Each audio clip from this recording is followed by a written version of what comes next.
हम UGC net, PGD economics, assistant professor, CUET PG economics, MA economics, economics honours जैसे 250 से भी अधिक कोर्स अपनी एप्लीकेशन महाविद्या इकोनॉमिक्स के माध्यम से आपको प्रोवाइड कराते हैं। आपको हमारी एप्लीकेशन में वीडियो कोर्स के अलावा test series, PDF notes, hard copy notes भी मिलेंगे। समझेंगे कि आखिरकार विभिन्न योजनाओं में आर्थिक नियोजन की जो परफॉर्मेंस रही है वो किस तरीके से रही है। तो अगर आप ये वीडियो यूट्यूब के माध्यम से देख रहे हो तो हम आपको स्टार्ट करा रहे हैं ये वाली वीडियो, जिसमें हम आपको विभिन्न योजनाओं में जो आर्थिक नियोजन है उनकी परफॉर्मेंस के बारे में बताएंगे। और इस तरीके के क्वेश्चंस, एमसीक्यू क्वेश्चंस बहुत सारे एग्जाम में आपसे पूछे गए हैं, जिसमें विभिन्न योजनाओं के अलग अलग नाम या विभिन्न योजना किस समय अवधि में स्टार्ट हुई, इस सबसे रिलेटेड क्वेश्चंस इस वीडियो के माध्यम से कवर हो जाएंगे। और अगर आप पूरी की पूरी वीडियो देखना चाहें तो आप हमारी एप्लीकेशन महाविद्या इकोनॉमिक्स के साथ ये पूरी की पूरी वीडियो देख सकते हो। तो चलिए स्टार्ट करते हैं आज की वीडियो, जो कि है विभिन्न योजनाओं में आर्थिक नियोजन की परफॉर्मेंस। तो इस वीडियो में हम बात करेंगे भारत में पंचवर्षीय योजनाओं के बारे में। तो बच्चों, पंचवर्षीय योजनाएं अभी तक भारत में 12 पंचवर्षीय योजनाएं मतलब आप कह सकते हो कि चालू हो चुकी हैं। और उसके बाद भारत में क्योंकि नीति आयोग बना गया, इसलिए 2017 के बाद जो पंचवर्षीय योजना है योजना आयोग के द्वारा जो बनाई जाती है वो समाप्त कर दी गई। तो भारत में 12 अभी तक पंचवर्षीय योजनाएं बनी हैं। तो मैं आपको एक बार फिर से वही तरीका बता देता हूँ। 5, फिर 3 का गैप, फिर 5, 5, 2 का गैप, फिर 5, 5, 2 का गैप और उसके बाद 5। तो बच्चों, मैंने तो इस तरीके से डेट याद की थी। जैसे मान लीजिए अगर आपसे कोई बोल देता है कि 1982 में नाबार्ड की स्थापना हुई थी, या सिर्फ नाबार्ड की स्थापना कौन सी पंचवर्षीय योजना में हुई, तो हालांकि आपको पता है कि नाबार्ड की स्थापना 1982 में हुई, पर आपके लिए ये बताना हो सकता है कि मुश्किल हो जाए कि कौन सी पंचवर्षीय योजना में नाबार्ड की स्थापना हुई। या हो सकता है कि आपसे बोले कि हरित क्रांति किस पंचवर्षीय योजना में आई। तो इस तरीके से आपसे क्वेश्चन पूछे जा सकते हैं इनडायरेक्टली। इसलिए पंचवर्षीय योजनाओं की डेट अगर आपको याद नहीं है तो बच्चों मुझे लगता है कि मुश्किल हो सकती है। तो आपको पंचवर्षीय योजनाओं की डेट भी आपको याद रखनी चाहिए। तो देखिए, मैं आपको बता देता हूँ। जो पहली पंचवर्षीय योजना है, दूसरी, तीसरी, चौथी, पाँचवीं, छठी, सातवीं, आठवीं, नौवीं, 10वीं, 11वीं और 12वीं, तो सभी पंचवर्षीय योजनाओं की डेट मैं आपको तरीका बता देता हूँ। पहले हालांकि ये मैंने पिछली वीडियो में बनाया हुआ है, मैं एक बार फिर से बता रहा हूँ। ये 5, 5, 5 यानी कि 3 बार आई है। तो सबसे पहली जो योजना है वो हुई है 1951 में शुरू से 1956 तक चलेगी। बिल्कुल सही बात है, 5 साल जोड़ लीजिए। फिर 1956 में 5 जोड़ लीजिए तो 1961 तक रहेगी।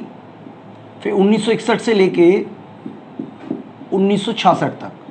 तो ये हमारी 5 योजनाएं जो हैं वो 3 योजनाएं रहीं। उसके बाद 3 साल का गैप आ गया बच्चों, ठीक है, 3 साल का गैप आ गया। यानी कि अगली योजना जो शुरू हुई है वो 69 में शुरू हुई है। 69 से लेके ये योजना चली है 5 साल, यानी कि 1974 तक। और 74 से लेके ये योजना चली है 78 तक। ये 4 साल की योजना रही है बच्चों, याद रखिएगा। केवल 5वीं पंचवर्षीय योजना की जो पीरियड है वो 4 साल का रहा है, बाकी की सभी योजनाएं जो है 5 साल तक ही पूरी हुई हैं। तो बच्चों, छठी योजना का जो समय पीरियड है वो इसके 5 साल बाद होगा। यानी कि यहाँ पे देखिए, अब आपका जो 1978 के बाद 2 साल का गैप रहा, ठीक है, यानी कि जो योजना रहेगी वो 1980 से लेके 1985 तक रहेगी।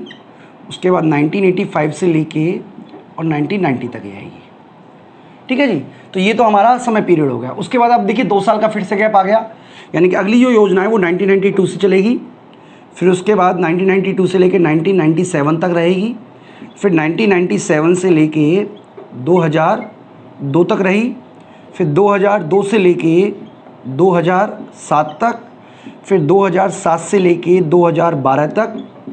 और फिर 2007 से लेके 2012 तक। और 2012 से लेके 2017 तक। इस तरीके से टोटल 12 पंचवर्षीय योजनाएं बच्चों। तो सबसे पहले अगर हम बात करें पहली पंचवर्षीय योजना के बारे में, तो बच्चों पहली पंचवर्षीय योजना जो है वो हेरोड-डॉमर मॉडल पर आधारित है। आप याद रखिएगा, किस मॉडल पर आधारित है? हेरोड-डॉमर। तो हेरोड-डॉमर जो मॉडल है वो आप ग्रोथ वाले उसमें पढ़ भी सकते हो। तो इसको हेरोड ऐसे लिखते हैं, हेरोड, ठीक है, हेरोड-डॉमर मॉडल पर आधारित है। तो इसके अंतर्गत जो सबसे इम्पोर्टेंट जो रोल प्ले करता है, यानी कि जो विकास का लक्ष्य रखा गया वो कृषि पे ध्यान केंद्रित रखा गया। और ये योजना सफल रही क्योंकि योजना का जो लक्ष्य था वो 2.1% था, जबकि वास्तव में जो हमें योजना में मिली वो 3.6% था। द्वितीय जो पंचवर्षीय योजना है वो योजना जो है वो पीसी महालनोबिस मॉडल पर आधारित है। पीसी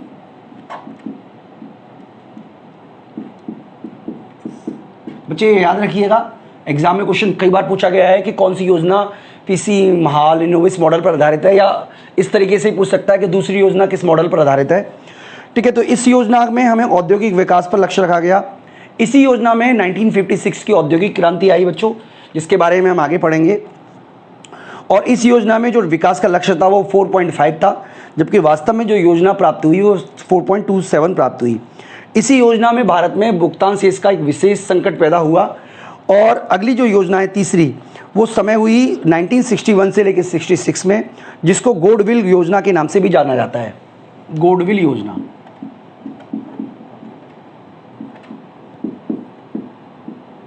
ठीक है जी, गोडविल योजना के नाम से जाना जाता है, जो कि उस समय उपाध्यक्ष थे योजना आयोग के DR गोडविल। इस योजना में भारत में 2 युद्ध लड़ने पड़े, एक पाकिस्तान के साथ, एक चीन के साथ। इंडिया चाइना युद्ध हुआ था 1962 में और इंडिया पाकिस्तान युद्ध हुआ था 1965 में। ये योजना पूरी तरीके से विफल रही, क्योंकि इस योजना में भारत को युद्ध के साथ साथ सूखे का भी सामना करना पड़ा। और जो हमारा लक्ष्य था विकास का 5.6%, उसके स्थान पर केवल 2.4% ही हमें विकास प्राप्त हुआ। इसके अलावा 1966 से लेके 1969 तक को हम योजना विकास के नाम से भी जानते हैं। ठीक है बच्चों, इस तरीके का भी क्वेश्चन UGC नेट में आया है, जिसमें डिफरेंट उन्होंने ऑर्डर दे दिए और बताना था कि कौन कौन सा ऑर्डर लगेगा, पहले कौन सा आया फिर कौन सा आया। तो ये सब के लिए आपको बच्चे ये डेट के साथ साथ आपको ये बातें भी याद रहनी चाहिए। तो 1966 से लेके 1969 तक हमारा योजना विकास रहा है। उसके बाद चौथी पंचवर्षीय योजना जो है वो 1969 से लेके 74 तक रही है। इसका जो मुख्य उद्देश्य है वो समृद्धि एवं स्थिरता प्राप्त करना, साथ ही साथ आत्मनिर्भरता प्राप्त करना है। 14 बैंकों का राष्ट्रीयकरण भी इसी योजना के अंतर्गत हुआ। हरित क्रांति भी इसी योजना में हमें प्राप्त हुई। साथ ही साथ इंडिया का पाकिस्तान से युद्ध भी इसी योजना में हुआ, जिसकी वजह से बांग्लादेश का निर्माण हुआ। और हमारा विकास का जो लक्ष्य था 5.7 के स्थान पर हमें केवल 3.3% ही आप कह सकते हो कि हमारा लक्ष्य प्राप्त हुआ। तो बच्चों इसके बाद चौथी योजना प्रारंभ होती है, जो कि 1 अप्रैल 1974 से प्रारंभ होती है। इस योजना का जो केंद्र बिंदु रहा है वो गरीबी उन्मूलन, सामाजिक न्याय, सुरक्षा, रोजगार का सृजन था। और जो लक्षित था वो 4.4% था, जबकि वास्तव में हमारा जो प्राप्ति हुई है वो 4.8% की प्राप्ति हुई है। हालांकि 1978 में मोरारजी देसाई की सरकार आई और मोरारजी देसाई की सरकार ने इस योजना को निरस्त कर दिया। और एक और 2 रहे, मतलब ये वाला जो है वो पूर्व, मतलब आप कह सकते हो पूर्व निर्धारित तिथि से पहले ही समाप्त हो गई।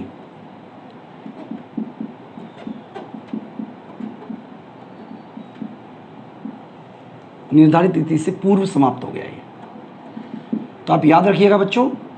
ठीक है जी, इसके बाद हमारे एक वर्ष के 2 रोलिंग प्लान आए, यहाँ पे 78 से लेके और 1980 तक रोलिंग प्लान बोलते हैं बच्चों। ठीक है जी, रोलिंग प्लान आए। रोलिंग प्लान रहा है 1978 से लेके 78 तक के बीच में। इसके बाद छठी पंचवर्षीय योजना रही है 1980 से लेके 85 के बीच में। इस योजना का जो मूल उद्देश्य है वो गरीबी उन्मूलन रहा, साथ ही साथ तकनीक पर आत्मनिर्भरता इस योजना का उद्देश्य रहा।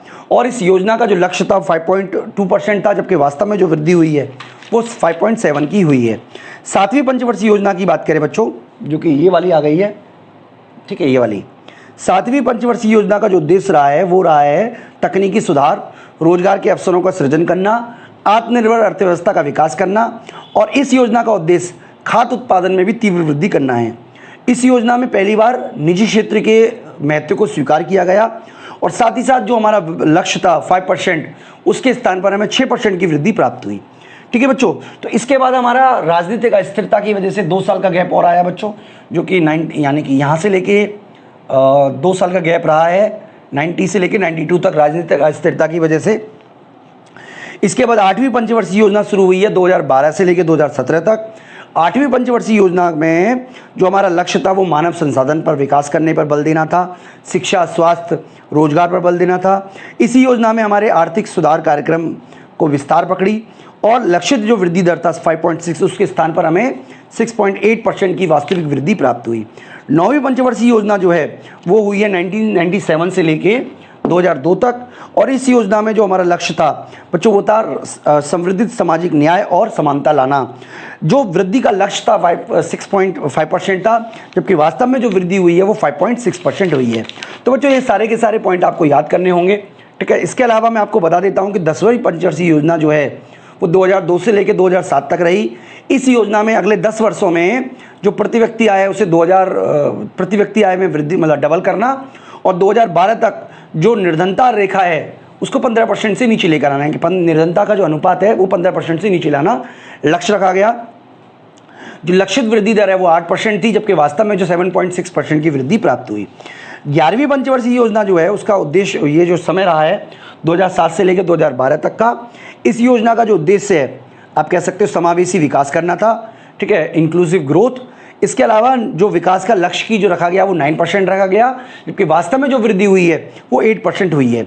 बात करें बच्चों आखिरी 12वीं पंचवर्षीय योजना की, इस योजना का जो उद्देश्य है वो समावेशी विकास के साथ साथ धारणीय विकास का भी प्राप्त करना है और 8% विकास के लक्ष्य को प्राप्त करना योजना का उद्देश्य था। 2017 में हालांकि योजना आयोग का प्रतिस्थापन तो हुआ है 2017 में, लेकिन नीति आयोग ने बनाया है और नीति आयोग की स्थापना 2015 में हुई है बच्चों। तो नीति आयोग के बारे में हम अगली वीडियो में डिस्कस करेंगे, डिटेल में आप बच्चों को समझाएंगे। तो आप ये जरूर याद रखिएगा कौन कौन से डेट्स हैं, ठीक है, कौन कौन से इसके इंपॉर्टेंट बातें आप जरूर याद रखिएगा। हालांकि मैंने सारी महत्वपूर्ण बातें लिखने की कोशिश की है। तो इस वीडियो में इतना ही बच्चों, मैं उम्मीद करता हूँ कि आपको अच्छी तरीके से योजनाओं के बारे में समझ में आ गया होगा। इस वीडियो में इतना ही, थैंक यू।